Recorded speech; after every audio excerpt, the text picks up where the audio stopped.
இன்றைக்கி வந்து ரொம்ப சிம்பிளாக கொஞ்சம் டிஃப்ரெண்ட்டான டேஸ்ட்டில் கீரை பொரியல் எப்படி பண்ணுறதுன்னு பார்க்கலாம். கீரை வந்து கண்டிப்பாக வாரத்துக்கு ஒரு 3 வாட்டியாவது கண்டிப்பாக கீரை எடுத்துக்கணும். கீரையில் வந்து எல்லா சத்துக்களும் இருக்குது. இன்றைக்கி நான் வந்து கரிசலாங்கண்ணி கீரை எடுத்திருக்கேன். கண் பிரச்சனை அதிகமாக இருக்கிறவங்க வந்து கரிசலாங்கண்ணி கீரை எடுத்துக்கிறது ரொம்ப ரொம்ப நல்லது. இன்றைக்கி நம்ம பொரியல் செய்கிறதுக்கு இதில் வந்து தண்டு எதுவும் வேண்டாம், இலையை மட்டும் இந்த மாதிரி கிள்ளி எடுத்து நல்லா நீட்டாக க்ளீன் பண்ணி வச்சுக்கோங்க. மற்ற கீரையை விட கரிசலாங்கண்ணி கீரை வந்து அதோட இலை வந்து சீக்கிரமே நமக்கு மடங்காது. ஸோ அதனால் இதை க்ளீன் பண்ணி எடுத்துகிட்டு இதை முடிஞ்ச வரைக்கும் நான் இதை குட்டி குட்டியாக கட் பண்ணி எடுத்துக்கிறேன்.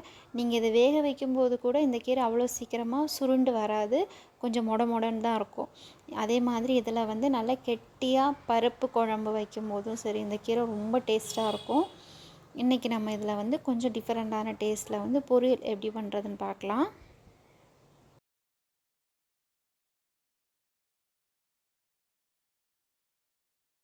இந்த மாதிரி எல்லா கீரையும் எடுத்து வச்சுக்கலாம். இப்போ வந்து மிக்ஸி ஜாரில் ஒரு அரை மூடி தேங்காய்,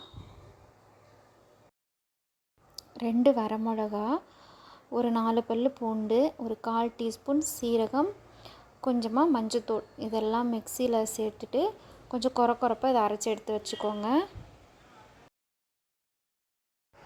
அடுப்பில் கடாய் வச்சுட்டு கடாய் நல்லா சூடானதுக்கப்புறமா கடலெண்ணெய் சேர்த்துக்கிறேன். ஒரு 2 டேபிள் ஸ்பூன் கடலெண்ணெய் வர சேர்த்துக்கலாம். கடலெண்ணெய் சேர்த்துட்டு நம்ம கொஞ்சமாக கடுகு சேர்த்துக்கோங்க. கடுகு உடஞ்சதுக்கப்புறமா ஒரே ஒரு பெரிய வெங்காயம் குட்டி குட்டியாக கட் பண்ணி வச்சுருக்கேன், அதை உள்ளே சேர்த்துக்கலாம். அதுக்கு கூடவே ஒரு கொத்து கறிவேப்பிலை. வெங்காயம் நல்லா வதங்கணும் அப்படின்னெல்லாம் இல்லை, சும்மா ஒரு நிமிஷத்துக்கு லைட்டாக வதங்கினா போதும். அதுக்கு கூடவே நம்ம அரைச்சி வச்சுருக்கிற மசாலாவை உள்ளே சேர்த்துக்கலாம். மசாலாவை உள்ளே சேர்த்துட்டு ஒரு 2 நிமிஷத்துக்கு மட்டும் குக் பண்ணிக்கோங்க. அந்த தேங்காயோட வாசம் வரும் இல்லையா, அந்த ஸ்டேஜுக்கு குக் பண்ணிக்கோங்க. தேங்காய், பூண்டு, மசாலா அந்த ஸ்மெல் கொஞ்சம் வரும். அந்த ஸ்டேஜுக்கு குக் பண்ணதுக்கப்புறமா நம்ம வந்து கழுவி க்ளீன் பண்ணி கட் பண்ணி வச்சுருக்குறோம் இல்லையா கரிசலாங்கண்ணி கீரை, அதை வந்து உள்ளே சேர்த்துக்கலாம். கீரையை சேர்த்துட்டு ஒரு 2 நிமிஷத்துக்கு அப்படியே மூடி வச்சு குக் பண்ணுங்கள்.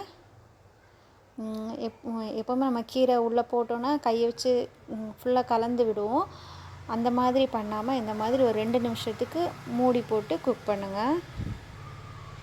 அதுக்கப்புறம் 2 நிமிஷத்துக்கு அப்புறமா கரண்டி வச்சு கிளறி விடுங்க. இந்த மெத்தேடை நான் வந்து என்னோடய சின்ன வயசுலேருந்து எங்கள் பாட்டிக்கிட்ட கற்றுக்கிட்டேன். எப்போவுமே வந்து சொல்லுவாங்க, கீரையை உள்ளே போட்டுட்டு உடனே கலக்குனேன்னா கீரை வந்து பாதி சிந்தும், மடங்காது. ஆனால் வந்து அதோட ஆவியில் நம்ம 2 நிமிஷம் குக் பண்ணிங்கன்னா கீரை அப்படியே சுருண்டுரும். அதுக்கப்புறம் நமக்கு வந்து கலர்றதுக்கு ஈஸியாக இருக்கும். அவ்வளோதான், வேறு எந்த ட்ரிக்கும் கிடையாது. ஆனால் இந்த கீரை வந்து நீங்கள் என்ன பண்ணாலும் கொஞ்சம் மடங்காது. அதுக்காக ஒரு 2 நிமிஷம் குக் பண்ணிவிட்டு பண்ணிங்கன்னா ஈஸியாக இருக்கும். இந்த ப்ராசஸ் வந்து ஒரு லோ ஃப்ளேமில் ஒரு 10 நிமிஷம் குக் பண்ணிங்கன்னா போதும். கீரை சீக்கிரமே வெந்துடும். ஒரு 2 நிமிஷத்துக்கு ஒருக்கா நல்லா கிளறி விட்டுட்டு இளமான தீயில் நீங்கள் வேக வச்சிங்கன்னா போதும். ரொம்ப சிம்பிளாக கீரை பொரியல் ரெடி ஆகிடும். அதே மாதிரி இதோட டேஸ்ட்டு கொஞ்சம் டிஃப்ரெண்ட்டாக இருக்கும். நம்ம நார்மலாக கடுகு தாளித்து வெங்காயம் சேர்த்து கீரை வேக வச்சு தேங்காய் சேர்ப்போம். இது வந்து அப்படியே உள்டாவாக திருப்பி செய்கிறோமா, இதோட டேஸ்ட்டு கொஞ்சம் ரொம்பவே நல்லாயிருக்கும். வெறும் சாதத்துலலாம் இதை மட்டும் போட்டு நல்லா பெரட்டி சாப்பிட்றதுக்கு ரொம்ப ரொம்ப நல்லாயிருக்கும். அதே மாதிரி சப்பாத்தி கூடலாம் நீங்கள் தொட்டு சாப்பிட்றதுக்கு நல்லாயிருக்கும். நீங்கள் ட்ரை பண்ணி பாருங்கள். ட்ரை பண்ணி பார்த்துட்டு எப்படி இருந்துன்னு